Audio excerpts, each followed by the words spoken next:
নমস্কার, আমি কৃষ্ণভারতী। আজকে একটি ছোট্ট নিবেদন আপনাদের তুলে ধরবার আগে বিবেকানন্দের একটি লেখা পড়েছিলাম কোনো এক সময়, সেটি ভাগ করতে খুব ইচ্ছে হলো। কারো খারাপ লাগলে মার্জনা করবেন। যাই হোক, বাবার থেকে যদি তোমাকে কেউ বেশি ভালোবাসে তাহলে সেটা কিন্তু ধোঁকা। আবার মায়ের থেকে কাউকে বেশি আপন মনে হলে যেন তুমি বোকা। অর্থাৎ একটি মানুষের জন্য তার বাবা মায়ের যৌথ ভালোবাসা, এটার থেকে কিন্তু বেশি কিছু আর হতে পারে না। তবে পৃথিবী কিন্তু প্রত্যেকটা সময়, অনন্তকাল ধরে প্রত্যেকটা সময় প্রত্যেকটা ক্ষেত্রে কিন্তু মায়া, প্রেম, ভালোবাসার বাঁধনে বেঁধে এসেছে। আমরা প্রত্যেকজন চেয়েছি নিজের প্রেম, ভালোবাসা, দয়া মায়াকে প্রকাশ করতে, কেউ পারেনি। তো যাই হোক, মূল বিষয়টি হলো প্রণয়, ভালোবাসা। এই প্রণয় কিংবা ভালোবাসবার জন্য এই মুহূর্তে প্রায় একটি যে কোনো বয়সের মানুষ থেকে শুরু করে যে কোনো বয়সের মানুষ পর্যন্ত, মানে কোনো ঊর্ধ্বসীমা নেই বয়সের, আবার কোনো নিম্নসীমাও নেই। ভালোবাসা প্রত্যেকটা মুহূর্তেই হতে পারে, কিন্তু কজন ভালোবাসা পায়? সেই ভালোবাসাকে সঠিক ক্ষেত্রে পাওয়ার জন্য আমরা কিন্তু অনবরত কিন্তু চরকির মতন ঘুরে বেড়াচ্ছি। আমরা বিভিন্ন রকমের তন্ত্র, পুজো, বিভিন্ন রকমের ম্যাজিকের আশ্রয় নিচ্ছি। কিন্তু জেনে রাখা ভালো, ভালোবাসা অর্থাৎ কোনো একটা বৈপরীত্য লিঙ্গকে আকর্ষণ করা, তার ভালোবাসা পাওয়ার জন্য, তার প্রাণীপ্রার্থী হওয়ার জন্য, এটা কিন্তু যে কোনো অবস্থার ওপর কিন্তু নির্ভর করে না। কিছু কিছু সূত্রের ওপর কিন্তু নির্ভর করে। প্রথম কথা, আমরা যেরকম দাম্পত্য জীবনটাকে বিচার করি, জটক বিচার, ঠিক যারা একটি পাত্রপাত্রী, কেউ যদি কারোর ভালোবাসার প্রার্থী হয়, প্রাণীপ্রার্থী হয়, তাদের কি ভালোবাসা আদৌ সম্ভব? সেই সম্পর্ক কি আদৌ টিকতে পারে? তার জন্য কিন্তু জটক বিচার কিন্তু আবশ্যক। যেমন একটা বিবাহের ক্ষেত্রে একটা পাত্রপাত্রীর মধ্যে জটক বিচার হয়, আমার মনে হয় যে একটা ভালোবাসার পাত্রপাত্রীদের মধ্যে প্রণয়ের সম্পর্কের মধ্যেও কিন্তু জটক বিচার করে নেওয়া বুদ্ধিমানের কাজ। জটক বিচারে আমরা জানি আমাদের বৈশ্যকূট, বর্ণকূট, তারাকূট, জনিকূট, এরকম ৮খানা কূট আছে, যেগুলোকে আমরা বলি অষ্টকূট জটক বিচার।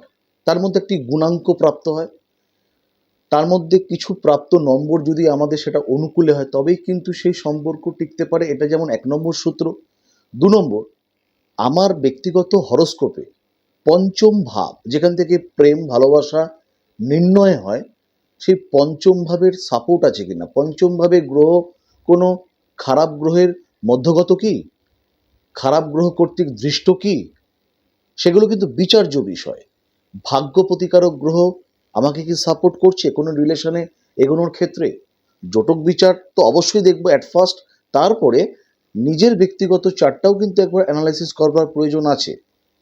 তারপরে আমরা যেই মন্ত্রের আশ্রয় নেব সেটা কিন্তু অবশ্যই, যেহেতু আমরা জ্যোতিষচর্চার পাশাপাশি পুজো অর্চনার সাথে যুক্ত, মানুষকে প্রতিকার প্রতিবিধান দিই পুজো অর্চনা করে। জেনে রাখা ভালো, দশমহাবিদ্যা এটা হচ্ছে আমাদের 10খানা দেবীর আরাধনা করি, এক একটা দেবীর এক একটা কার্যকারিতা। এই রিলেশনশিপ যেগুলো আমরা পাই কিংবা যেগুলো ঘটছে, প্রণয়, বিশেষ করে দশমহাবিদ্যার সপ্তম দেবী ধূমাবতী দেবীকে প্রসন্ন করতে পারলে পুজোর পদ্ধতির মাধ্যমে, মানে এলোমেলোভাবে কিছু করলে কিন্তু কখনো সম্ভবপর নয়। যদি পদ্ধতিগত পুজোর মাধ্যমে তাকে আমরা শান্তি দিতে পারি, গ্রহ শান্তি ঘটাতে পারি, জটক বিচারে যদি আমরা আশানুরূপ ফল লাভ পাই, তবেই কিন্তু একটি রিলেশনশিপ কিংবা প্রণয় কিংবা একটা ভালোবাসার সম্পর্ক এগোতে পারে। তাই ছোট্ট নিবেদনে আপনাদেরকে বোঝাতে পারলাম, যারা এই সমস্যাগুলোতে ফেস করছে, দীর্ঘদিন ধরে ঘুরছেন ছুটছেন কিন্তু কিছু হচ্ছে না।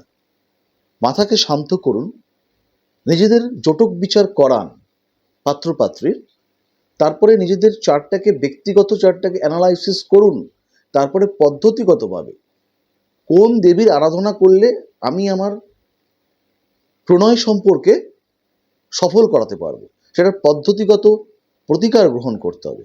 তবেই কিন্তু একটি সম্পর্ক স্থায়িত্ব লাভ পাবে, নচেৎ কোনোভাবেই কিন্তু সম্ভবপর নয়।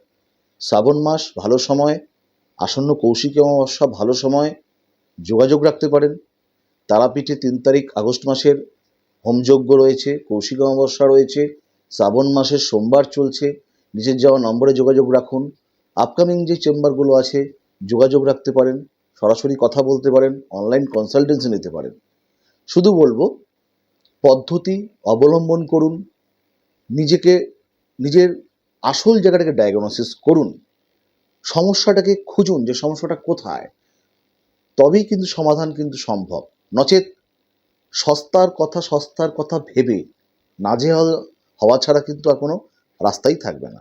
প্রত্যেকেই ভালো থাকবেন। একটি বার্তা দেব, ভালোবাসার সম্পর্ক যারা যুক্ত আছেন, বাড়িতে যে কোনো দিন, যে কোনো সময়, যে কোনো অবস্থাতে একটি গোলাপের গাছের চারা এনে, বর্ষাকাল চলছে, মাটিতে না হলে টবে রোপণ করুন, যে কোনো দিন, যে কোনো সময়।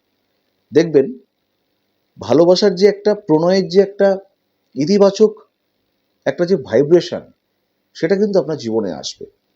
ভালো থাকবেন। নমস্কার।